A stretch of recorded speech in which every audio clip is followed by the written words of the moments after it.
सगळीकडे आता गोपाळ महाराजांचा दबदबा असेल. आता माझ्या समोर हे भक्तगण लोटांगण घेतील, भोळी भाबडी माणसं नतमस्तक होतील, त्यांना बघून राजकारणी माणसंही नतमस्तक होतील. आणि आपण तर देवीसिंग आहोत. आपला फायदा असल्याशिवाय आपण कुणाला मदत थोडीच करणार. चिक्कार पैसा कमवायचा आता. त्याचबरोबर ज्यांनी ज्यांनी माझा इगो हर्ट केलाय, मला त्रास दिलाय, त्या प्रत्येकाला मी माझ्या पायाशी आणून बसवणार. या सगळ्या भोळ्या भाबड्या जनतेचं माझ्या भक्तांचं चक्रव्यूह भेदून माझ्या खऱ्या चेहऱ्यापर्यंत कधीच कोणीच पोचू शकणार नाही. ना तो जामकर, ना तो भाई. हे भोळे भाबडे गावकरी, माझे भक्तगण स्वतःहून मला पैशाच्या सिंहासनावर बसवतील. आणि इथून पुढे इथे फक्त राज्य या देवीसिंगचंच.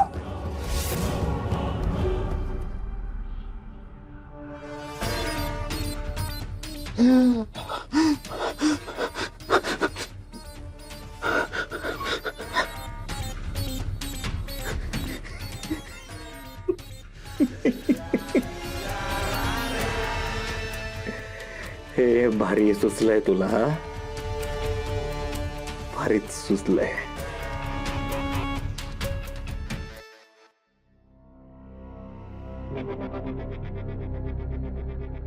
गोपाळच्या अंगात अचानक दैवी शक्ती कुठून आली असेल? अचानक एकदम मेलेला जित्ता झाला. नाही, जित्ता झाला चांगली गोष्ट आहे, पण त्या शक्तीचं काय, ती कुठून आली असेल?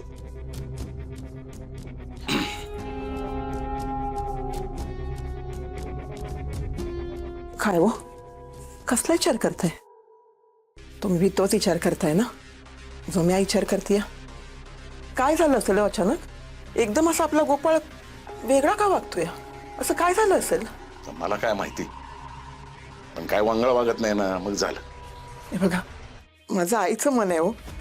आईच्या डोळ्यासमोर तिच्या लेकराचं जाणं ती कधीच सहन करू शकत नाही हो. कुठलीच आई या जगात सहन करू शकत नाही. पण देवाने माझं ऐकलं, आपला लोक जित्ता झाला.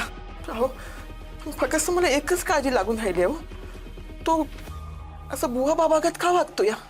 काय असं कुणी ते म्हटलंय किंवा म्हणतात असं काहीतरी की मेलेला माणूस अचानक जित्ता झाला ना की तो असं काहीतरी वेगळं वागायला लागतो. जाऊ द्या, जे झालं असेल ते झालं असेल, पण आपलं लेकरू मरणाच्या धारातनं परत आलं तेच लई झालं बघा माझ्यासाठी.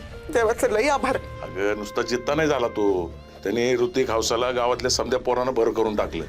मी तर म्हणतो गावभर ना पेढे वाटायला पाहिजे, त्याची मिरवणूकच काढायला पाहिजे. हा बरं, ते जाऊ दे आता. चला झोपा आता लवकर, समध्याला लय दगदग झाली. चल झोपा, झोप. तुम्ही झोपा, मी आलेच. हा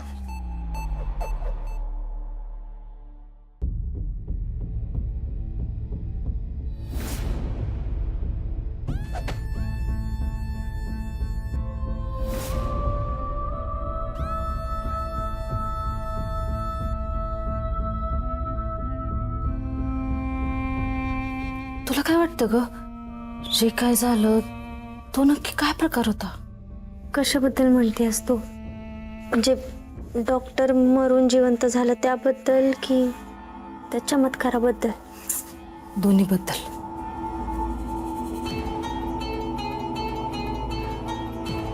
खरं सांगू का, मला हे सगळं नाटकच वाटतं. मला नाही वाटत डॉक्टर मरला असतील म्हणून. काय काय बोलते? नाटक कसं असेल? आपण चेक केलं तेव्हा त्यांचा श्वास बंद होता. आब्बांनी चेक केलं तेव्हा पण श्वास बंद होता. इतका वेळ कसं काय श्वास रोखून धरतील? अगं, जेव्हा जेव्हा आपण त्यांच्या नाकाजवळ हात नेला असेल तेव्हा श्वास रोखून धरला असेल ना. आणि मी ना लय वेळा असं टीव्हीत पण पाहिलं की माणूस मरून परत जिवंत पण होतो, तसं पण झालं असेल. बरं, तसं झालं असेल, पण मग त्यात चमत्काराचं काय? बघितलंस ना, डॉक्टरांना पोरांना बरं करायला जमलं नाही, पण ह्यांनी एका झटक्यात पोरांना बरं केलं.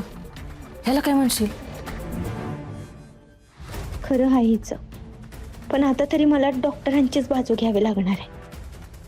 त्यांनी हे सगळं पैशासाठीच केलंय हे मला चांगलंच माहिती आहे.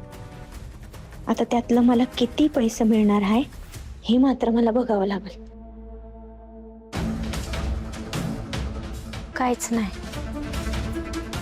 मला काय वाटतं माहिती का लाली बहिणी, त्यांना खरंच दैवी साक्षात्कार झाला असेल तर. ये काहीतरी बोल. एकदा हे बोलते एकदा ते बोलते. आधी म्हणली हे गेलेच नसतील, आता म्हणते त्यांना दैवी शक्ती प्राप्त झाली असेल. तू स्वतः गोंधळतेस आणि मला पण नको नको ते विचार करायला भाग पाडतेस. तुझे विचार थांबव, झोप. मी पण झोपते. तू पण. मला झोप येणं झाली.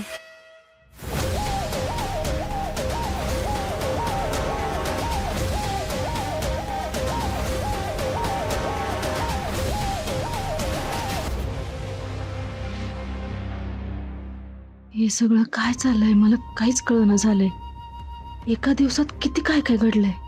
त्या डिंपलनं हे डॉक्टर असल्याचं सांगितलं. माझ्या हातनं त्यांचा जीव गेला, ते परत जिवंत झालं. त्यांच्या अंगात कसली तरी शक्ती आली आणि अख्खं गाव त्यांना महाराज म्हणायला लागलं. असं वाटतं हे सगळंच एक स्वप्न आहे. याने पोरानं बरं केलं. डिंपल सांगत होती तसं एक खरंच डॉक्टर तर नव्हते ना आधी. काहीच कळना झालंय. मला या सगळ्याचा सूक्ष्मोक्ष आताच लावायला पाहिजे.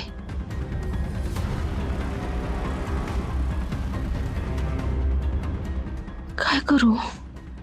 एकदा यांना बघून येऊ का?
कुठं गेला असतील? मला सोडून पळून तर गेले नसतील.